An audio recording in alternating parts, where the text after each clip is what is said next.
Happy Tuesday, everybody. Welcome to the final whistle here on the Bama Standard. Hit that like, subscribe button. We got an exciting show for you all today where we're going to discuss a whole slate of topics. But first, let me introduce you to the all-star panel. At the bottom of me, I have Chris James. How are you doing today on this wonderful Tuesday? Man, we survived opening weekend. I'm ready for this weekend. Let's get it, man. Off to the Sweet 16, baby. I heard that. Off to the Sweet 16. Speaking of Sweet 16, now resident champion for Constant College Football, Around the Table Sports, Shaded Mule All-American, Ty Hayes. It's so glad to have you back. How are you doing, sir? Doing well, man. Doing well. Happy to be here, guys. Awesome. And right above Ty Hayes, another champion, our resident Debo on the final whistle, Lou Sean, our great final whistle analyst. How are you? I'm doing great, Matt. I'm excited for the show tonight. We're going to have some fun. Kalen DeBoer is proving naysayers wrong, and I love it, man. Let's go. We'll speak more about Kalen DeBoer, and ladies and gentlemen, our lead recruiting analyst, Mr. Dan James. How are you today? Don't rock the jukebox, man. Play me a country song. I love that. I mean, that's amazing. Speaking of country songs, we are your show for hits. We're going to discuss a lot of topics. As I mentioned earlier, hit that like, subscribe button, and we want to shout out our sponsors, Workspace Pros, Workspace Solutions, for all your business marketing solutions if you want to take your company to the next level. And don't forget Title Towel at wetwillsports.com. That's Title Towel. Hit the promo code STANDARD. As you can see, Lushan is repping the Title Towel. That's standard promo code STANDARD. Who says Alabama doesn't give a great education? You can get that discount. So all the fans, go to Title Towel, get you some Bama gear as we rev up for the football season. So, guys, we're going to discuss a lot of things from recruiting, Alabama Sweet 16, some spring training news, Kane Wommack's defense, and as well as a few other topics. But, guys, let's start with, talking about Debo or Coach Kalen DeBoer. It was so funny. About a month ago, end of March 31st, Alabama was ranked like 31st or 30th, 32nd in recruiting. Weren't even in the top 25, only having a few commits for the 25 class. And then, boom, Courtney Morgan, Aaron Hodges, Jamarcus Shepard, all those guys have been in the lab identifying talent, bringing in good talent. And, guys, we're doing a lot of great job with linebackers. We were able to get the commits of Luke Metz as well as Abduall Sanders. Guys, I know Ty mentioned it not too long ago that be on the lookout for these guys. And Ty, I'm going to start with you, and then I'm going to go to Dan since he's our recruiting analyst, and then go Chris, and then Lushan round us out regarding this topic. Let's talk about these wins that Alabama were able to receive from Luke Metz and Abduall Sanders. Well, ladies and gentlemen, when you look at the recruiting of Kalen DeBoer, I want you to think of one word, and it's ringing true for every win he's gotten thus far: versatility. That is the name of the game, especially in this 4-2-5, is being versatile, because that allows this staff to min-max where they put you, what they have relative to outside of you, and maximize their defense. You think of Duke Johnson. You think of Luke Metz. You think of both the Smith guys, right? I mean, a ton of versatility. Noah Carter might be the greatest example of versatility I've seen in years. Name me the last time you saw an edge on punt return, right? Like, that's just ridiculous. If I'm talking Luke Metz, I mean, I think versatility is the name of the game. You can bet your bottom dollar right now that's going to be a top 300 prospect when it's all said and done. How he's not a top 300 prospect right now, I don't know. When I look at Abduall Sanders, there's something that stands out to me instantly. And two things. First and foremost, he's already asked to cover. I love that when I see a linebacker in high school asked to cover at the rate he is. He plays out there in that Trinity League, highly competitive, some of the best high school football in the nation. Gentlemen, I think that's the best league in all of high school football. And I'm in Texas, 6A, Texas, right? Like, but I think that Trinity League is the best high school league in all of football. He's battle tested. But the other thing I love about him, he's concerned with his job. Chris, Matt, guys, I don't have to tell you how important it is when you're on that football field. You're focused on your job, because if you mess up, it doesn't matter if 10 other guys do their job.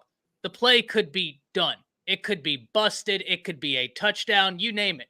We saw that with our snaps last year, unfortunately. Even if all other 10 players did their job, if that ball was rolled back to Milrow, it didn't matter. It didn't matter. It had already happened. So exciting to see on the recruiting front, but I think there's some more good news coming. All right. Very excited. Great, Dan. Man, you know, I'm loving it, man. We're early into recruiting season. You know, getting this linebacker room is filling up fast, and it just goes to show you it's the benefit of getting so many guys to visit so early. You know, usually we wait, evaluate. You know, we want to see more. We want to get more film. You know, that's how it was under Coach Saban. But, you know, these guys visiting, man, they're loving what they're seeing. They let you know it's something special going on in Tuscaloosa, Alabama. You know, so this linebacker room is filling up, and it's filling up fast. So it's good to be in a position to be able to make tough decisions when you have to. You know, it's good rather than just taking something. You know, Abduall Sanders, you know, I knew we were trending after he visited earlier in the spring, you know, but he popped early. I wasn't expecting that, but you know, that's huge. Luke Metz, you know, we got two. Like Ty said, two versatile guys, you know, versatility, they can cover, they can move around, you know, and that's something big in today's game, you know, positionless, you know, like if we're going in basketball, positionless basketball, we're getting into positionless football. You got to be able to cover, you know, 7-on-7 now, you know what I'm saying? So, you know, it's a huge pickup. And like Ty said, yeah, hey, it's only going to get better soon. LaShawn, Chris, regarding Abduall Sanders and Luke Metz, just give me your thoughts about these big time guys. I think putting those two side by side on the inside would be unfair. If you watch that film, man, Abduall Sanders is so violent. I don't understand how he's ranked. Some services just didn't do their homework. There's no way in the world he should be ranked the 3 stars on services.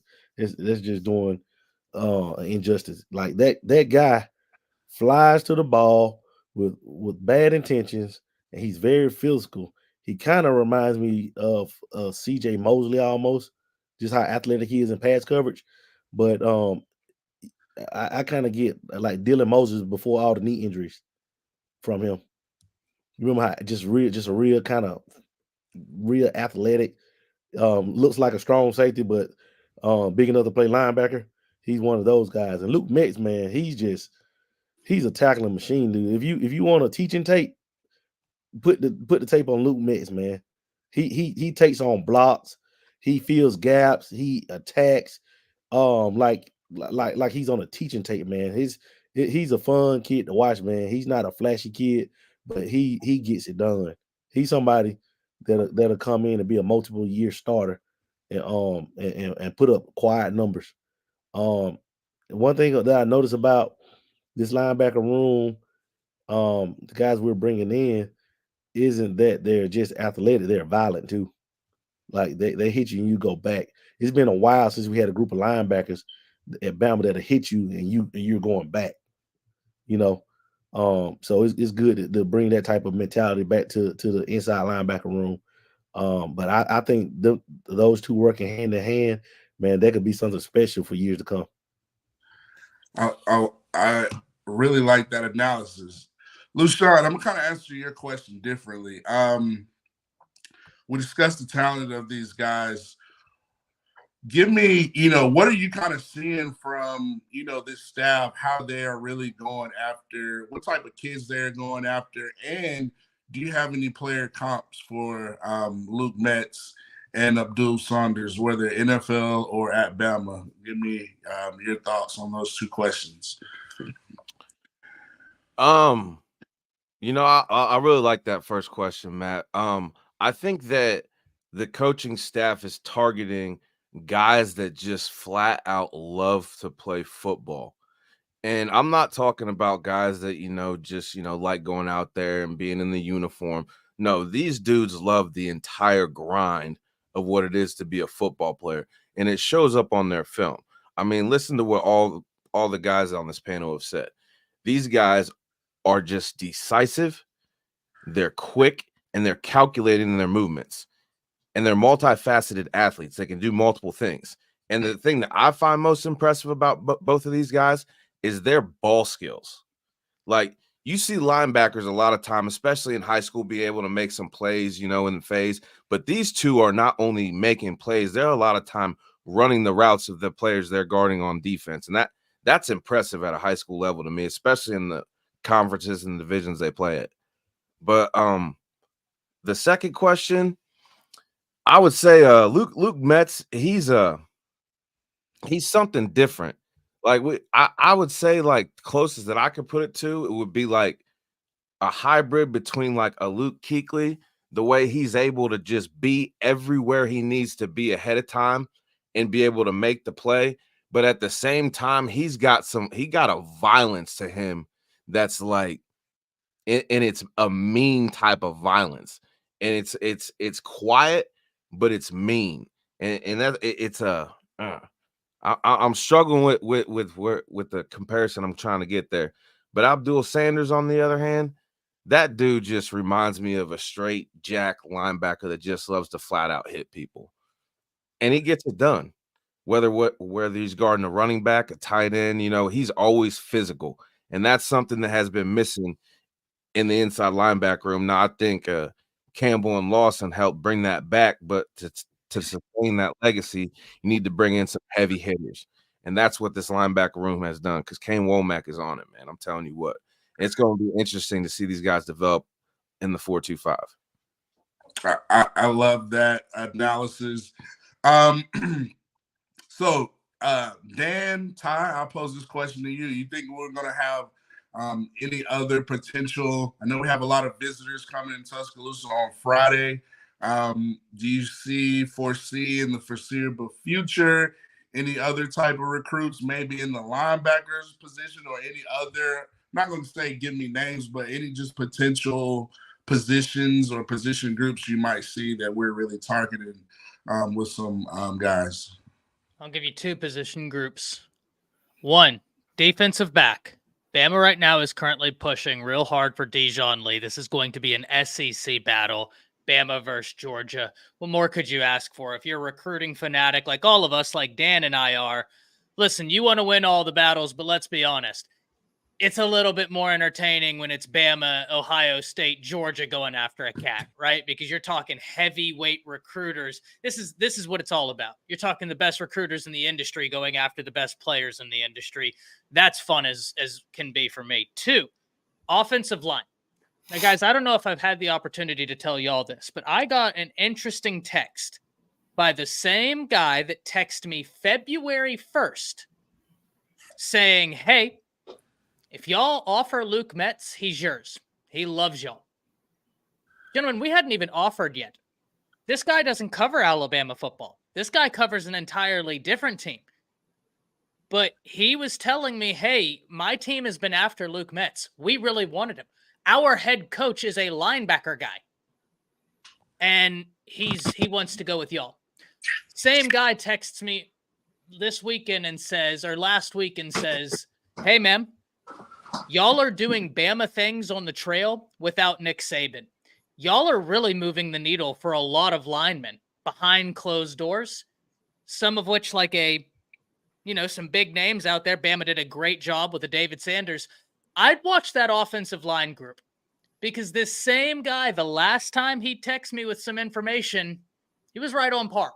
This guy forms great relationships with recruits, does fantastic work, but it's something when he doesn't cover Bama. And he's hearing from recruits now because that's his source. He's an independent guy. So everything he does comes from recruits. They're telling him, someone who covers an entirely different team, Bama's got it going right now. In fact, Dan, before I kick it to you, the last thing he said to me joking was, I'm going to need y'all to drop a lot of games this year because if y'all go out there and start winning, we're in trouble. So, interesting to think about.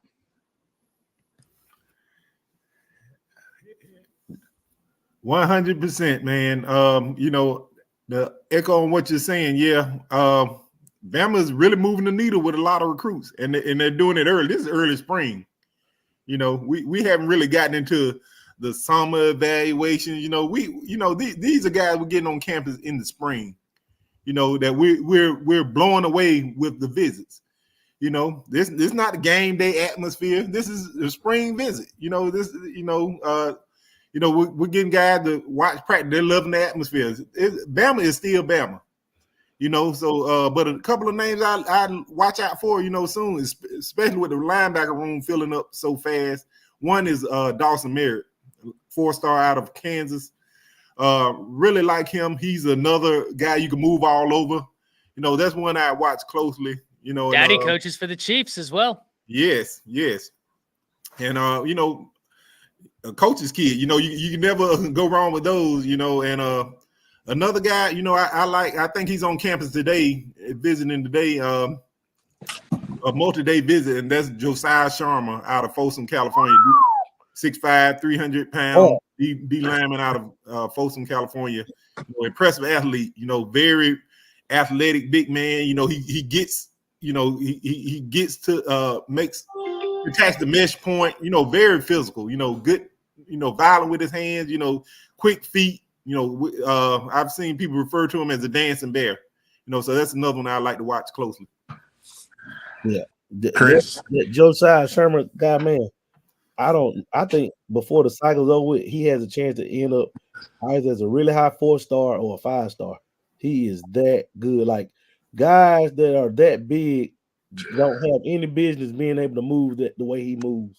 That guy is, I mean, I think he's going to be the next big thing, man. Like that kid, he just has it.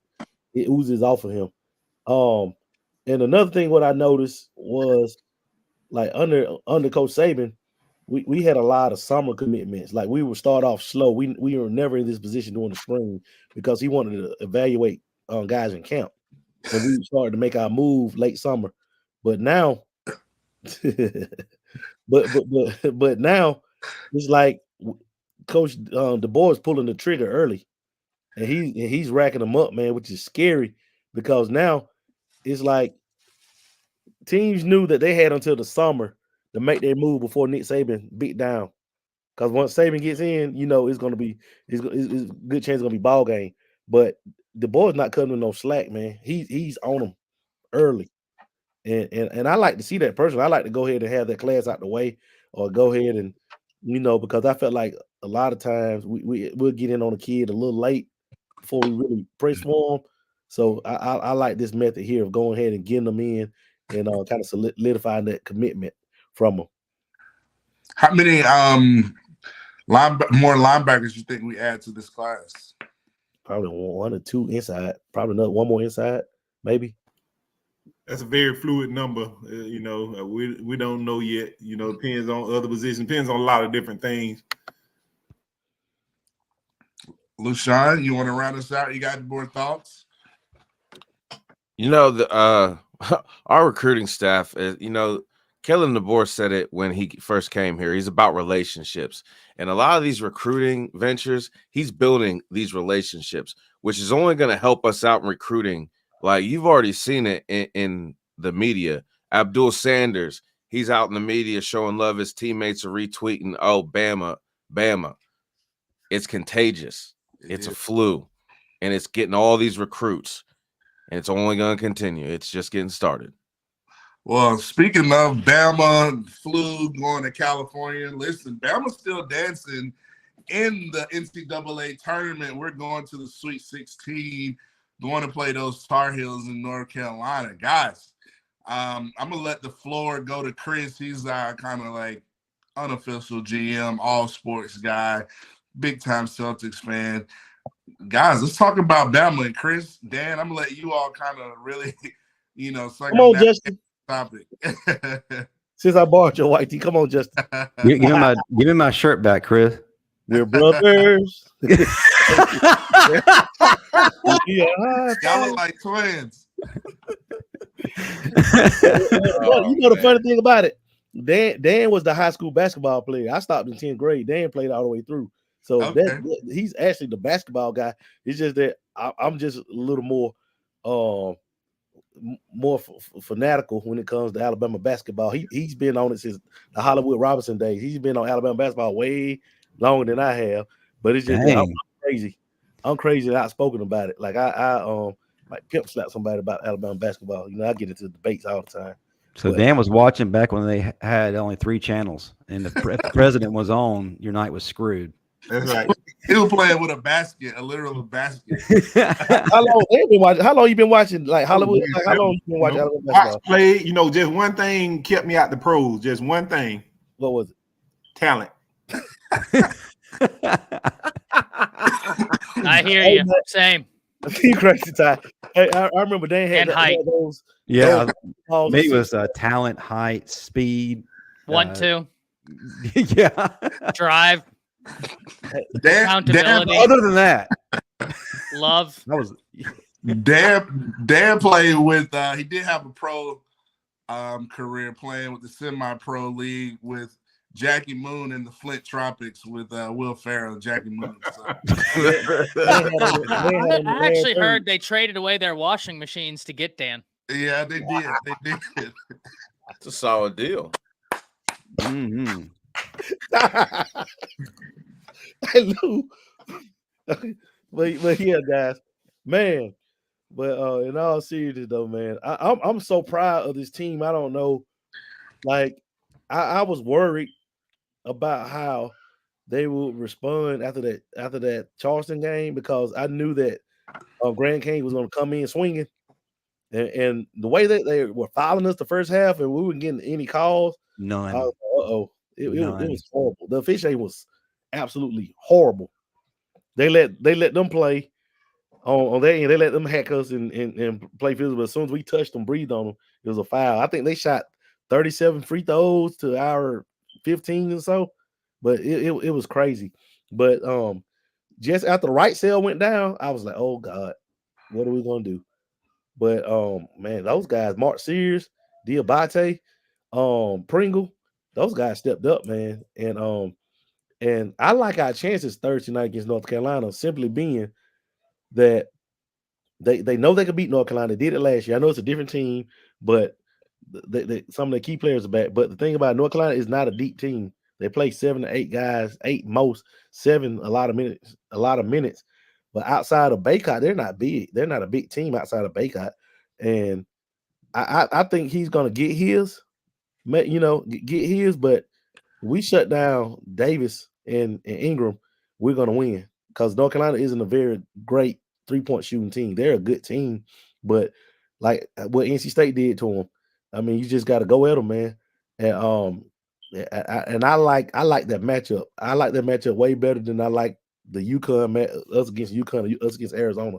I think that we can take down North Carolina, and I believe that we will take down North Carolina. Dan.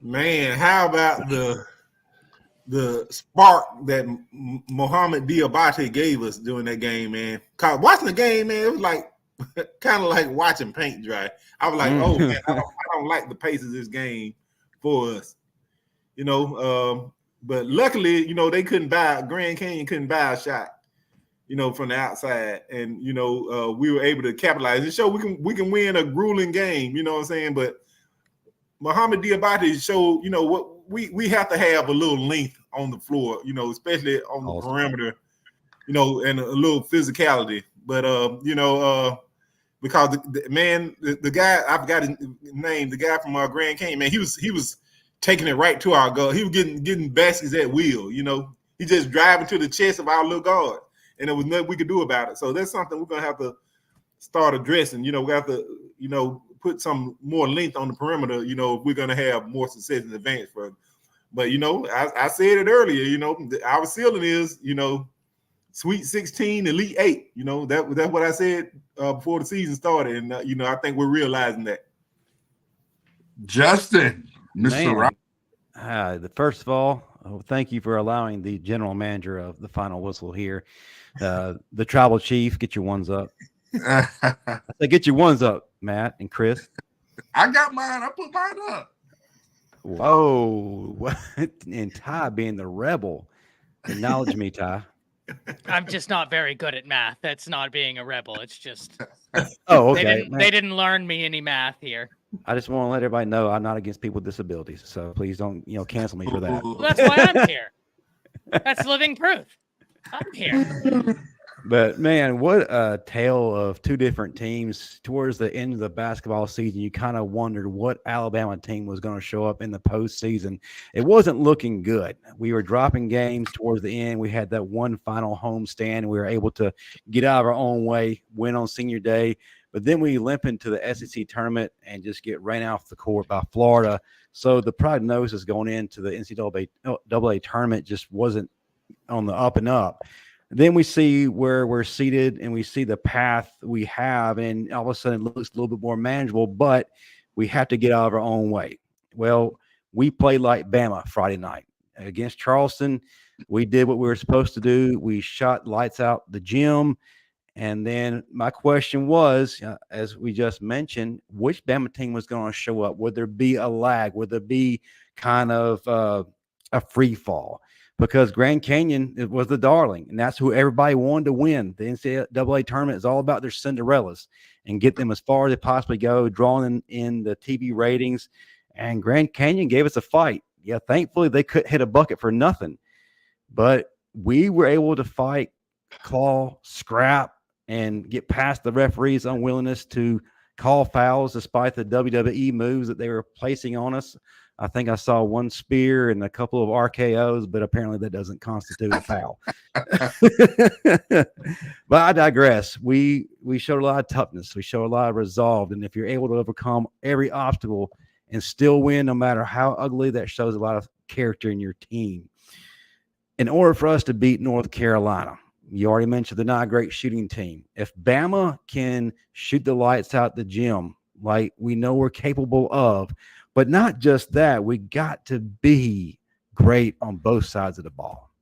We got to play that defense. Can we see that same defensive effort we saw against Grand Canyon, against North Carolina?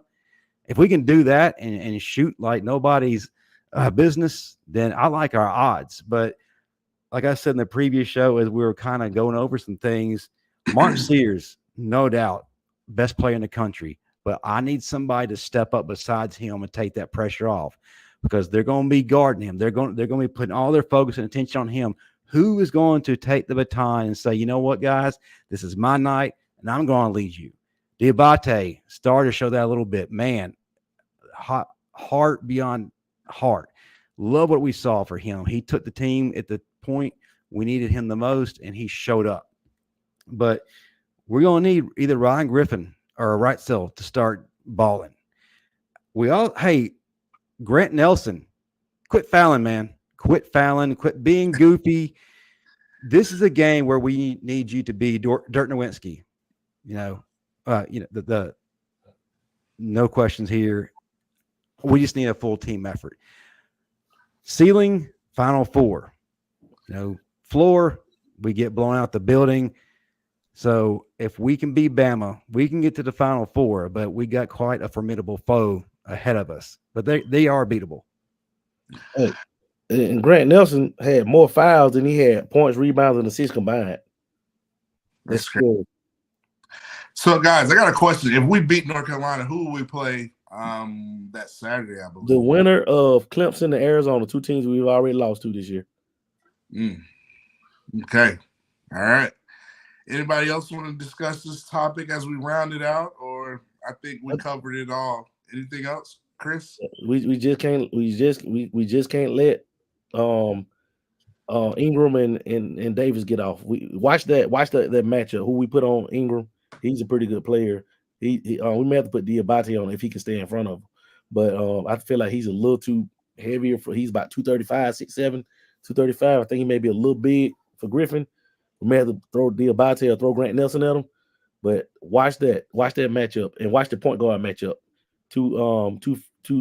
Because I feel like Sears will have a chip on his shoulder because they gave Davis first team All-American honors over him at point guard. So expect Sears to try to prove something, to come in with a chip on his shoulder.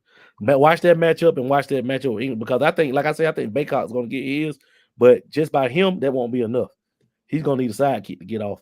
And I think that Nate Oats knows that, and that's why I think we'll win. Listen, Bama, bring it home. RTR, Coach Oats. We want y'all to beat those Tar Heels up there in North Carolina. And hey, Pringle, keep doing what you're doing, man. I know that you're a loose cannon, but you're showing some serious heart and some give a damn. And you might be playing like Dennis Rodman, but keep doing it because it's making a difference, showing some energy.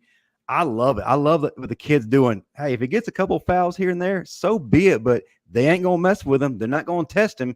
We need that kind of energy going forward. I totally agree. One question. When is Auburn's next game? November 2024. Transfer portal. Jeez. And what's that guard name, Dan? Johnson, KD Johnson. He hit the transfer portal for his third school. Guys, sometimes you just gotta give it up and get ready to be playing ball overseas, sir. So, those CDLs, man, they can take you places. Go to Indeed.com. Hey, next job. I had a quick story. Workspace Solutions, we got them. Hey, Justin. Hey, speaking of CDL, Ty, I had a kid. It's funny. I had a kid that played running back. He ended up leaving the team. Coach said, "Why you left?" Because they were always telling me on this play, you step right, like it's like kind of like step right. Yeah. It's like why step right on this when I can step right into these CDL? Hey, it's not a bad job. It's not a bad job. Making money. Not a bad job. Yeah. So all the truckers out there. Logistics is what makes our industry go. Don't be ashamed of it. Be proud of it. You are a driving force of the American economy, Sir Katie Johnson. I know that when those Amazon packages hit, we know who to thank. Off the top rope. But if I'm a UPS recruiter and I'm watching KD Johnson on the court, he's gonna be my first call. Boy, he can, bro. You don't need no ladder on that truck. Boy, he can get them packages off, boy. You see that joke is 100. He knows one speed. Now he might not shoot it straight, at the door. That's why we set it down. Right? Set it down, Katie. Set it down. Set it down. Justin, you gonna say something? Man, I actually heard that Ty was one of the hidden members of the Bloodline, and he doesn't want Cody to finish this story this Sunday at WrestleMania. Any truth to that, Ty? Oh Lord. I have no idea what WrestleMania is even doing, so I'm not the person to ask. I don't think I've ever seen WrestleMania. He's denying. I don't know any wrestlers. But I do want to mention something. Hey, folks in the audience, do you really love what you see? Of course you do. We're the best network possible for all your Bama needs and entertainment. Nobody's doing what we're doing. So won't you be a part of the team? If you're interested in sponsoring this great network, we have several great opportunities. You can email me, Justin Riley at thebamastandard.com. We have pricing available to cover whatever your needs are, and we'd be happy to help your business grow as we grow. So again, Justin Riley at thebamastandard.com. Be a part of arguably the best channel out there. But before we do that, we got some money already thrown at us. And Dan didn't have to shake his Laffy Taffy. Man, that's quite impressive, man. Ty Alexander, $4.99. Did y'all hear rumors of Scott Cochran at campus? Is that legit? No rumors, my friend. He was there. He was there. Dude. We get Raw back on the sideline. He can take Sid's spot. Now I don't know what it's for, but it was interesting to see him in Tuscaloosa on Saturday. So I don't know. What are your guys thought about it? Somebody said keep him away from the ACLs. Yeah, we keep it Baloo. We keep it the sports medicine guys. Hey, we need that hype man on the sideline. He had those boys going though. He's the type to go around. You never know. Coach Kalen DeBoer might use him as like the motivational coach on the sideline. Yeah. You know, that's possibly what I can see and probably help with special teams. You know, I can definitely see some type of role for him to kind of, you know, always bring in the juice. You know, Saban might say, hey, we might need to find a role for this guy. He could be our conditioning guy. Could be. The story behind that, you know, I think his son is a 2027 recruit.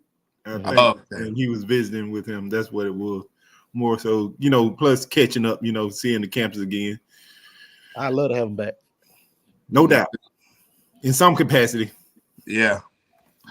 Well, speaking of having them back, speaking of the Bama Standard, you know, Bama Standard is where you get everything's covered. And guys, we got two freshmen who are covering it in Alabama secondary. That is Red Morgan and Zabien Brown. There's been a lot of talk. You heard Malachi Moore mention them. Coach Herschler mentioned these guys.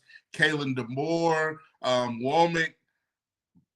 I'm going to start with you, Lushan. Give me your thoughts on the rise of Red Morgan and Zabien Brown in this Bama defense. I think what everybody is basically been saying the same thing, that these guys learned at a very, very high level, and they've been able to translate that into making plays on the field. Malachi Moore, all the coaching staff has said both of these guys have been making plays. They're impressed with the DB room as a whole, but these two have been standing out, making plays on the first team. And I think that's impressive for first-year guys in a new defensive scheme that they've never even seen before. Ty, Mr. Shady Mule. Yeah, listen, I said this back, I believe the date I put the video out was January 24th, 2024. Nick Saban's parting gift to Alabama was the defensive back class. That's the area where Alabama was the most affected via the transfer portal, right? And I don't think there's really any debate about it. I mean, you look, Earl Little Jr., Amos, Caleb Downs, right? Kite. I mean, that was a lot of guys that would have continued to play. A lot of guys that, listen, make the best decision for you. I'm not here to say anything, but ladies and gentlemen, we got Coach Hitchler, you got Mo Linguist, you got Wommack with the defensive coordinator. Fantastic defensive staff has been assembled, and that's why I made that video, because Nick Saban recruited a rare defensive back class. You have Red Morgan, you have Zabien Brown, you've also got Kirkpatrick Jr., you've also got Woodyard, and you've also got Zay Mincy. I mean, this defensive back class is straight up savage, not to mention Keon Sabb via the transfer portal. A lot of exciting stuff in the defensive back room, but Red Morgan, Zabien Brown, you already know they're great. Zabien Brown was described as the most college-ready defensive back in the past recruiting class because his technique already there. I love it. Dan, give me your take on, you know, how does this provide depth for our young secondary, and, you know, having these guys step up, what's that's going to mean for our, you know, defense moving forward? Yeah, I think actually the move to the 4-2-5 was a better fit for Zabien Brown as well as Red Morgan. You know, it's a, you know, the defense, you know, it's not as much press man coverage as you know, Alabama's accustomed to. And you know, it takes, you know, more thought, you know, from the cornerback, the guys on the outside. And I think, you know, that's why Zabien Brown is such a good fit at that position, because, you know, he's a smart kid. Like you said, played in the best high school league out in California, the Trinity League. And, you know, he's built for it, you know. So, you know, it takes exceptionally smart corners, you know. So he's capitalized on the switch to the 4-2-5. And Red Morgan, I mean, he's been a pleasant surprise. You know, there were people that were saying, you know, that he was the best defensive back in Florida State's class, and that was with KJ Bolden committed to them, and the other guy, forget his name, the corner, 5-star corner they had, but they said he was the best defensive back in the class committed. So it's no surprise to some, but he's been a pleasant surprise, and it's just a matter of can he get physically ready, for the SEC grind. I think he's around the same size Malachi Moore was as a freshman. So, I think he would definitely get there, and he played for the best high school team in the state of Alabama, Phoenix Central. So, he's battle tested as well. So, we got competitive guys, guys that played at a high level in the high school, so I expect great things from both of them. I like it. Chris, your thoughts? Yeah, I think that man, like that doggone Red Morgan guys, that boy plays with reckless abandonment. He flies to the ball, and he is so physical, and he's a playmaker. I talked to one of my good friends who played college ball, and he's a Central Phoenix City alum, and he had been telling me about Red Morgan last year, and said, "Man, we got this kid at safety." He said he comes from, he grew up in the projects, so he comes with a chip on his shoulder, and he's like very fiery. He wears his emotion on his sleeve. He's very physical, very fiery, and he will.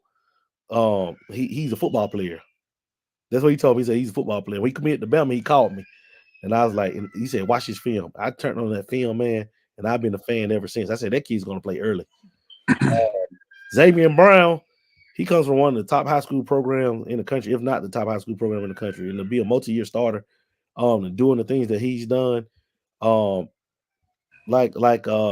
not the flashiest corners. Like if you look at corners, you would think that Zay Mincy would be the one, or Mbakwe would be the one, but it's Zabien Brown because he's been playing it in a college ready system, so he's going to come in and play. So I think that those two definitely will play early, but don't count out those other freshmen. Now, Mbakwe is a man. Mbakwe is a man. To me, if he played offense, he'll be Amari Cooper. On defense, he can be another Kool-Aid.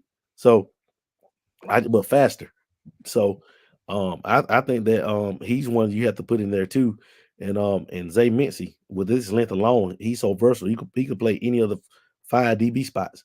And at the same, and be the same player at corner, safety, husky, wherever, rover, wherever. He could do it all free. So I mean, it's just I don't think people understand just how impressive this DB haul was that we just got. Weren't they ranked the 2nd, 3rd, and 4th corners in the country in this class? Who was the top? Ellis Robinson was the top. I think it was 2, 4, and 6. Ellis Robinson was the top. And then interesting to note with Zay Mincy, I mean, that was a guy that really solidified himself, especially in the All-American process, where he came out and they were, I mean, if you listen to the All-American commentators, if you listen to the people on the ground, they were enamored with his ability. They think he can play any position in the secondary. Yeah, I think so too. Let's hit this chat from Ty. Says, in regards to Red Morgan, do you think of Landon Collins, or is there any other player y'all kind of think of? Dan, I saw you shaking your head first. No, I think more of I guess Malachi Moore, similar. Brian Branch-esque. Yeah, Brian Branch, Malachi Moore, they were similar. Yeah, Landon Collins was a big physical, could have played linebacker. I got somebody. I would say a little bit more of a violent Xavier McKinney. I got one for you, Chris. He's a honey badger. Oh, yeah. I get that one. That's why I went Brian Branch, right? Like, you got the physicality. Branch is that's a good. Because Branch was the hardest hitting guy in the secondary. People didn't know that. And I think also what's being overlooked. we mentioned Mincy, we mentioned Zabien Brown, Red Morgan. In this 4-2-5 defense, which is similar to what the NFL teams run,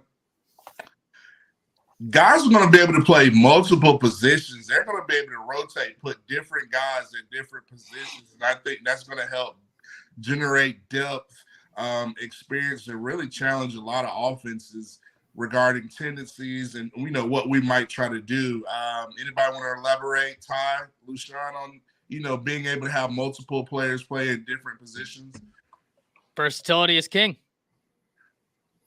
Lushan? I mean, the more guys you have being able to perform at a high level in different places, it's hard for an offense to get to key on something. Like if you can just move players around at your will, like chess pieces. Oh, this guy's on the field. Okay, well, we can just do this with this personnel package. Or we can do this with this personnel package. And we're out doing everything every offense tries to do. They'll never be able to score on us, especially with the athletic talent and ball skills every single one of these guys possess. Stick to them like glue, boys. Right. I'll give you an example. Back when 2000, what year was that, y'all? 2015 SEC championship, when Minka was 15 or 16 time, when Minka had to move the corner. 16, because Eddie Jackson was hurt, and Minka moved the safety. And Minka had to go back to corner, and he got a pick six that game. Like, that's how good. That's why I say Minka was the best defensive back in the Saban era, because of his versatility. And that's what we're getting out of a lot of these guys, the Minka Fitzpatrick type, the ability to play multiple positions. Like Minka in this defense, oh my God. That's why I like Sab, though. It's because if you're talking safety, Husky, and Rover, I mean, he can you can min-max Sab wherever you need to put him. I mean, he's going to unlock something nasty in this defense. Cannot wait to see for the first play to come around and watch him work. Dan? Yeah, it also allows for you to be able to disguise coverages and do combo. It allows you to do a lot of things. When you have versatile guys on the field, it's hard to get caught in mismatches. So that's something I noticed about the type of players that we're going after. You can pass off coverages. It's a lot of beneficial things. To having a guy that can play multiple positions. Well, I think that is amazing. I'm excited about this defense. And another thing I'm excited about in this 4-2-5 Kane Wommack is the linebacker play, guys. I mean, every time I look at Deontay Lawson, looks like he has a different type of mindset. Jahai Campbell is always locked in. We just mentioned guys being able to play different positions.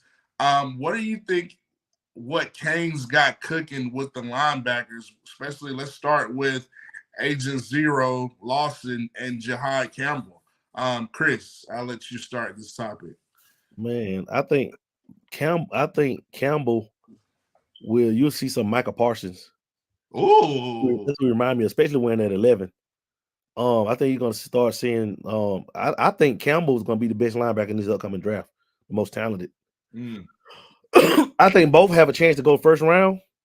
If Lawson can stay healthy, he'll be a 100 tackle guy. He'll be in that first round. But I think Campbell is the best linebacker in the country, and I think he's gonna show it. Just his versatility, I think he's gonna show it.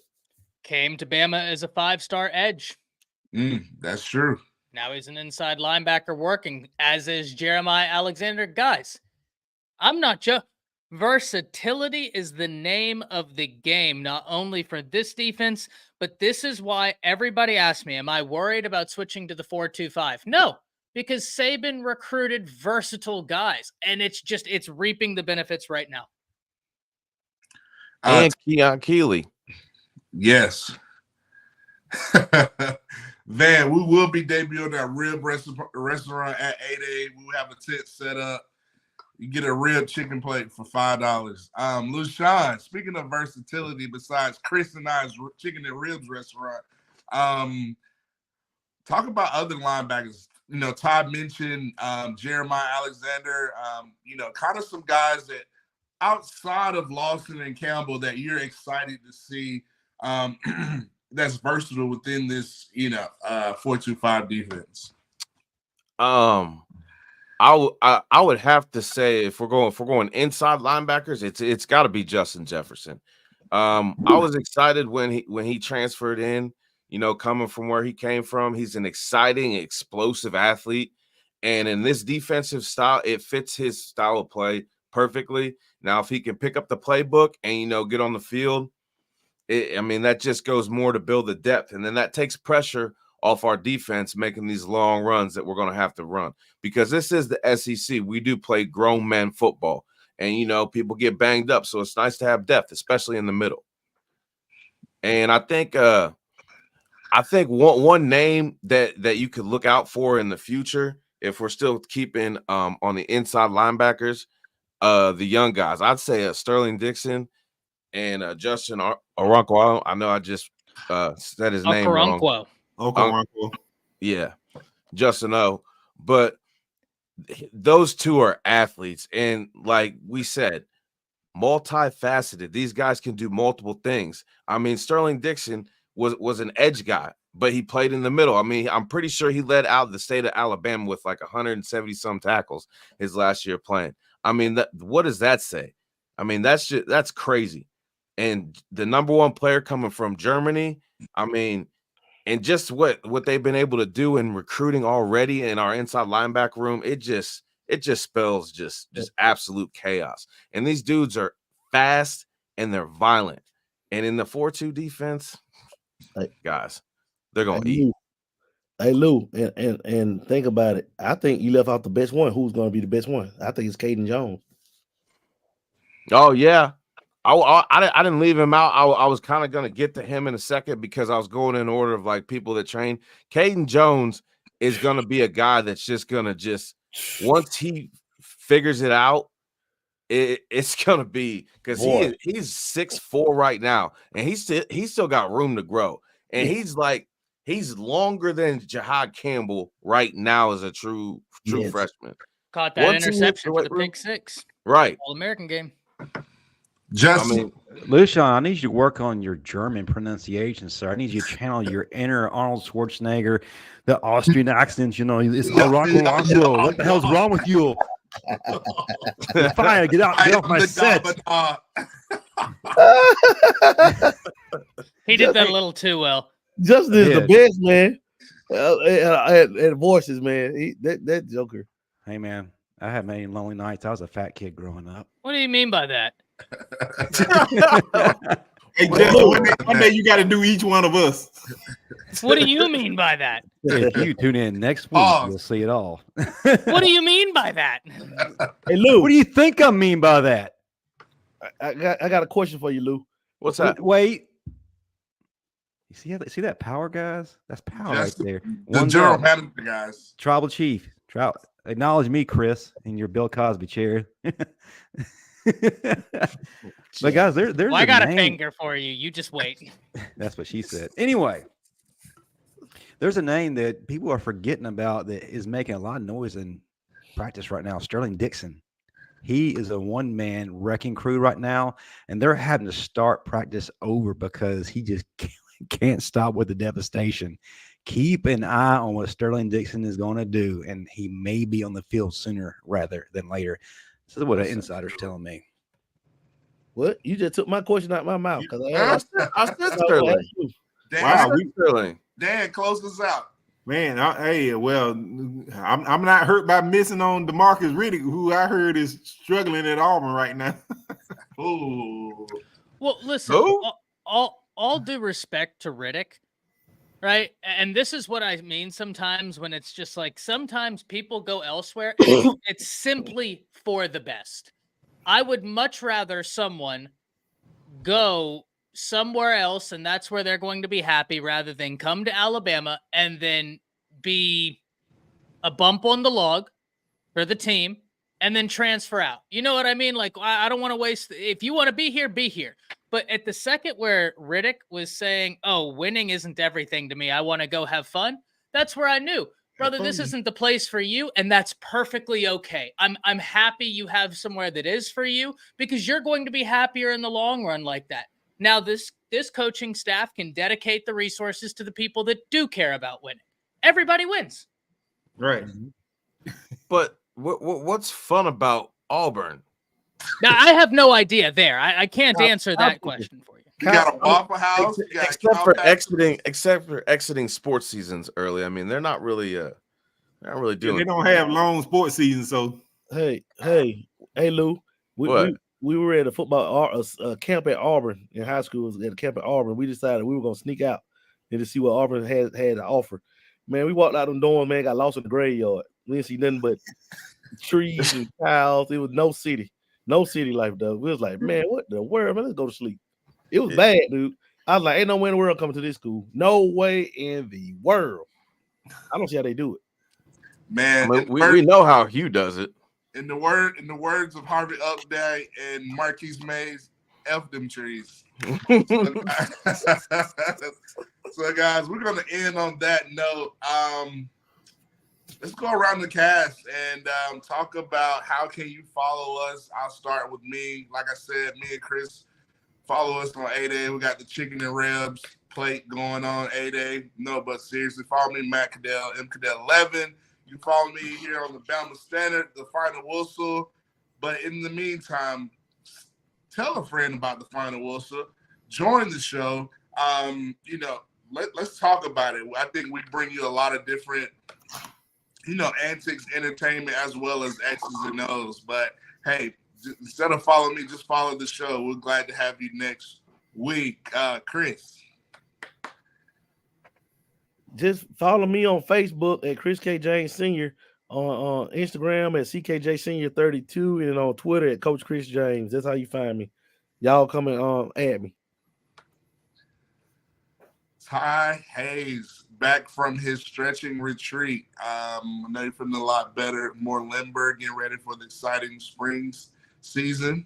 How can people reach you, sir? Yeah, you can find me over on the Round the Table Sports, just making content, doing my thing. Doing his thing, everybody. His thing, Ty Hayes. Lushan. You can find me at Rolu21 on Twitter, Lucian Graves on Facebook and Instagram, and you can find me on Tuesday nights on The Greatest Show about the greatest football team. Woo! Woo! Dan, where can they find you? Know they can find you at the Bingo Hall, Great Acres Nursing Home, doing your weekend dance. Which Bingo Hall will you be at this weekend, sir? I'll be at the Deep South Bingo Hall. 70 and older. 70 and older to get in. But 70 and older. 70 and older to get in. Dear But, God.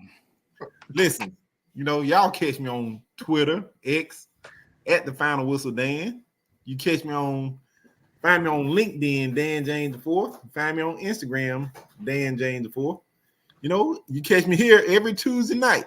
Well, most Tuesday night. I'm sorry about last week. I had a prior engagement. Nursing home. Wednesday nights. Miss Mabel. That's right. Sponsored She by paid well. She paid well. Anyway, He had a light bill to pay folks to get Justin, mute them. Let me have my moment. Now, where was I? You're Catch talking me about the tomorrow night, 70-year-olds. Crimson Dynasty. Every Wednesday night is 7 p.m. Eastern, 6 p.m. Central. And make sure y'all hit that like and subscribe. And later on, you follow me on X, and I'm gonna give y'all Chris's secret recipe to his crock pot gizzards. hold on. I got it right here. Jesus, boy. Justin, where you at, man? And don't forget about insubordination. What they say on Key and Peele? Insubordination. Insubordinate. And you want to go to war, Balaki? Cherish. Hey, Ron. Hey, Ron. You better be dead or deaf, Ron. Jay Quellen. Lawrence McCrickleberry. University.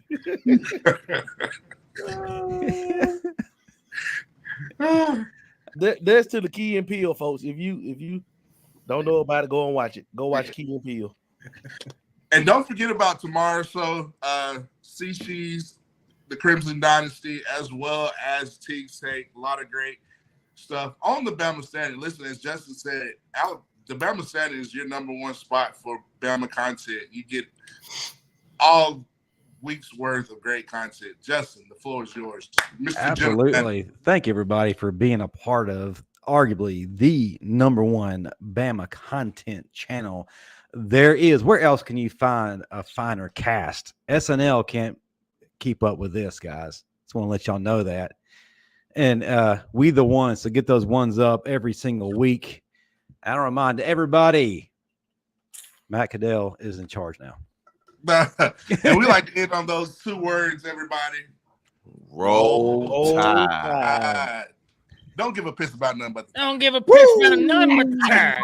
Let's balance. Oh, we're still going. I was trying to figure out where Dan's going with that V. All the way down. 8 times down. Whoa, that's one of his main moves, ladies and gentlemen. Yeah, he hits that bingo hall and the ladies get to jumping. Hey, I heard all you gotta do is play an Usher song. They ain't coming out the shirt. Go ahead, just. And I say, yeah. Whoa. All right, that'll do it for us. All right.